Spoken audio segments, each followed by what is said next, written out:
কলকাতায় আগামী দুদিন শুষ্ক আবহাওয়া থাকবে। নতুন সপ্তাহের শেষের দিকে দক্ষিণবঙ্গের অনেক জেলাতে হালকা ও মাঝারি বৃষ্টিপাতের সম্ভাবনা থাকছে। একই সঙ্গে বজ্রবিদ্যুতেরও সম্ভাবনা থাকছে, এমনটাই জানিয়েছে আবহাওয়া দপ্তর। আগামী 24 ঘন্টায় পশ্চিমবঙ্গের সমস্ত জেলাতে শুষ্ক আবহাওয়া থাকবে। শুধুমাত্র দার্জিলিং ও কালিম্পং এই দুটি জেলাতে বৃষ্টিপাতের সম্ভাবনা থাকছে। 16, 17, 18 ফেব্রুয়ারি এই 3 দিন পশ্চিমবঙ্গের কোনো জেলাতে বৃষ্টিপাতের কোনো সম্ভাবনা নেই। 19 তারিখ থেকে দক্ষিণবঙ্গের কয়েকটি জেলাতে হালকা ও মাঝারি বৃষ্টিপাতের সম্ভাবনা থাকছে। পূর্ব বর্ধমান, বাঁকুড়া, পূর্ব মেদিনীপুর, দক্ষিণ 24 পরগনা ও উত্তর 24 পরগনায় 20 ফেব্রুয়ারি সকাল থেকে 21 তারিখ সকাল পর্যন্ত দুই বর্ধমান, দুই 24 পরগনা, বাঁকুড়া, কলকাতা ও হাওড়া জেলাতে বৃষ্টিপাতের সম্ভাবনা থাকছে। 21 তারিখেও দক্ষিণবঙ্গের দু একটি জেলাতে হালকা বৃষ্টির সম্ভাবনা রয়েছে, দক্ষিণ 24 পরগনা ও উত্তর 24 পরগনাতে। আর এই নিয়ে পূর্বাঞ্চলীয় অধিকর্তা সোমনাথ দত্ত আবহাওয়া দপ্তর থেকে তিনি কি জানাচ্ছেন শুনবো। দুদিন যদি বলেন তাহলে আপনার পশ্চিমবঙ্গ কলকাতাতে আপনার ওয়েদার ড্রাই থাকবে। তবে আজ থেকে শুরু করে আপনার এই সপ্তাহের শেষের দিকে আর কি, এই সপ্তাহ শেষে মানে আজ থেকে শুরু করে যে 7 দিনটা যদি আমি নিই আর কি, শেষের দিকে কিন্তু দক্ষিণবঙ্গের অনেক জেলাতে আপনার হালকা মাঝারি বৃষ্টিপাত হতে পারে, থান্ডার উইথ থান্ডার অ্যাকচুয়ালি।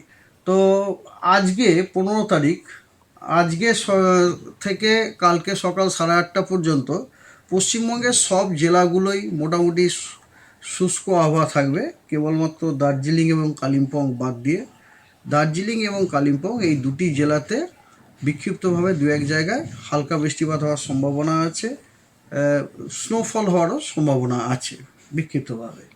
আর তারপরে আপনার 16, 17, 18, 16, 17, 18 এই 3 দিন পশ্চিমবঙ্গের কোনো জেলাতেই বৃষ্টিপাতের কোনো সম্ভাবনা নেই। 19 তারিখে 19 তারিখ মানে 19 তারিখ সকাল থেকে 20 তারিখ পরের দিকে সকাল পর্যন্ত দক্ষিণবঙ্গের আপনার বেশ কয়েকটি জেলাতে বিক্ষিপ্তভাবে দু এক জায়গায় হালকা বৃষ্টিপাত হওয়ার সম্ভাবনা আছে। সেই জেলাগুলি হলো বাঁকুড়া, পূর্ব বর্ধমান, পূর্ব মেদিনীপুর, দক্ষিণ 24 পরগনা এবং উত্তর 24 পরগনা। 20 তারিখ সকাল থেকে 21 তারিখ সকাল পর্যন্ত এই সময়তে দক্ষিণবঙ্গের বেশ কিছু জেলাতে আপনার হালকা বৃষ্টিপাত হওয়ার সম্ভাবনা আছে বিক্ষিপ্তভাবে দু এক জায়গায়।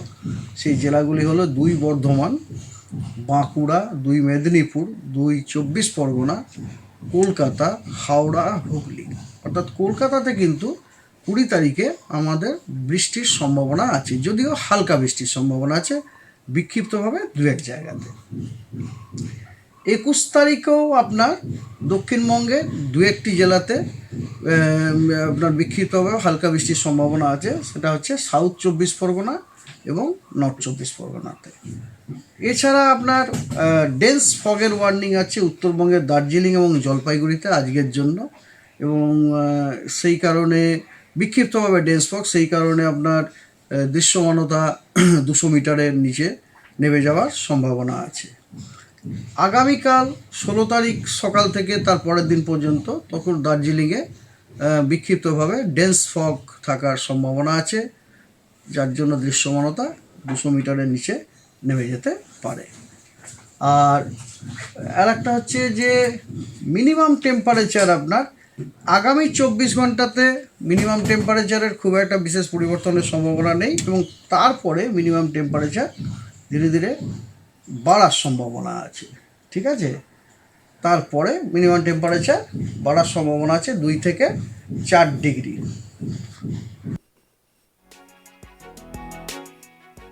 উত্তরবঙ্গে ঘন কুয়াশার সম্ভাবনা থাকছে দার্জিলিং ও জলপাইগুড়িতে। ঘন কুয়াশা থাকার জন্য দৃশ্যমানতা 200 মিটারের নিচে নেমে যাওয়ার সম্ভাবনা রয়েছে। রবিবার 16 ফেব্রুয়ারি ও তার পরের দিন সকাল পর্যন্ত বিক্ষিপ্তভাবে ঘন কুয়াশার সম্ভাবনা থাকছে। সর্বনিম্ন তাপমাত্রার আগামী 24 ঘন্টায় কোনো পরিবর্তন নেই। 24 ঘন্টা পর থেকে সর্বনিম্ন তাপমাত্রা 4 ডিগ্রি বেড়ে যাওয়ার সম্ভাবনা থাকছে। উত্তরবঙ্গের ক্ষেত্রে সর্বনিম্ন তাপমাত্রা আগামী 24 ঘন্টায় বাড়ার কোনো সম্ভাবনা নেই। 24 ঘন্টার পর থেকে তাপমাত্রা বেড়ে যাওয়ার সম্ভাবনা থাকছে। আলিপুরে শনিবার সর্বনিম্ন তাপমাত্রা 17 ডিগ্রি ছিল, সর্বোচ্চ তাপমাত্রা ছিল 27 ডিগ্রি। দমদমে সর্বনিম্ন তাপমাত্রা ছিল 16 ডিগ্রি সেলসিয়াস। আর এই নিয়ে আবহাওয়াবিদ সোমনাথ দত্ত কি বলছেন শুনবো। উত্তরবঙ্গেরও ঠিক একই অবস্থা। প্রথম আগামী 24 ঘন্টাতে কোনো বড়সড় পরিবর্তনের সম্ভাবনা নেই, তবে তারপরে ন্যূনতম তাপমাত্রার 2 থেকে 4 ডিগ্রি বাড়ার সম্ভাবনা আছে। তার মানে আমরা গরমের মধ্যে ঢুকে গেলাম। গরমে তো ঢুকছি আস্তে আস্তে, এখন ঢুকে গেলাম না, ঢুকছি।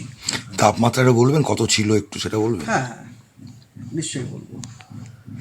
দেখুন, প্রথম হচ্ছে আলিপুর কলকাতাতে, আলিপুর কলকাতাতে আপনার মিনিমাম টেম্পারেচার আজকে সকালে 17.3 ডিগ্রি ছিল, আর ম্যাক্সিমাম টেম্পারেচার যেটা গতকাল রেকর্ড হয়েছে সেটা ছিল 27.2। এবং আমাদের প্রেডিকশন হচ্ছে 21 তারিখ পর্যন্ত যে টেম্পারেচারটা 18 থেকে 20-র মধ্যে ভ্যারি করবে ন্যূনতম তাপমাত্রা, ঠিক আছে। আর ম্যাক্সিমাম টেম্পারেচার ভ্যারি করবে আপনার 29 থেকে 31 ডিগ্রি পর্যন্ত। এরপরে কলকাতা, এটা হলো আলিপুর। এরপরে দমদমে, দমদমে আপনার মিনিমাম টেম্পারেচার 16.6 রেকর্ড হয়েছে, গতকাল ওখানে 28.8 ছিল। আর দমদমে মিনিমাম টেম্পারেচার আজ থেকে শুরু করে 21 তারিখ পর্যন্ত 18 থেকে 20 ডিগ্রি থাকার সম্ভাবনা রয়েছে।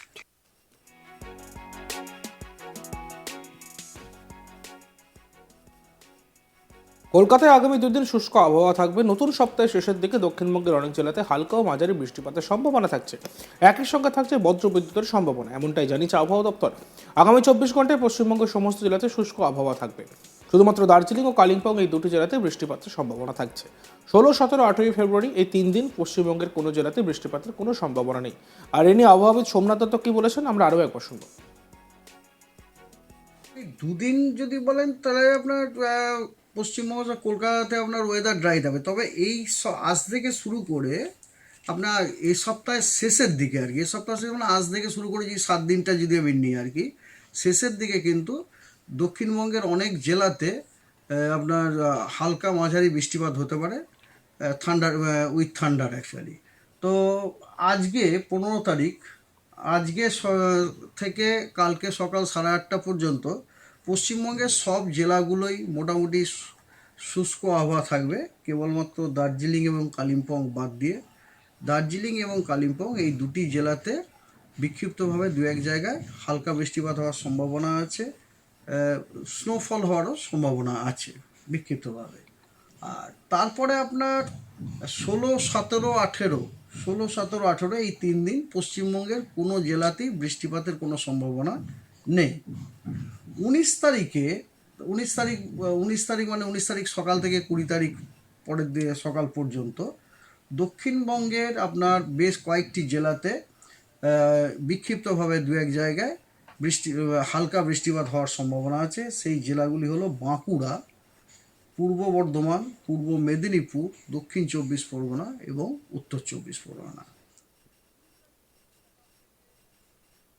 দেখতে থাকুন আজ তাক বাংলা ভিডিওসগুলি। ভালো লাগলে লাইক করবেন, কমেন্ট করবেন, শেয়ার করবেন, চ্যানেলটিকে সাবস্ক্রাইব করতে ভুলবেন না।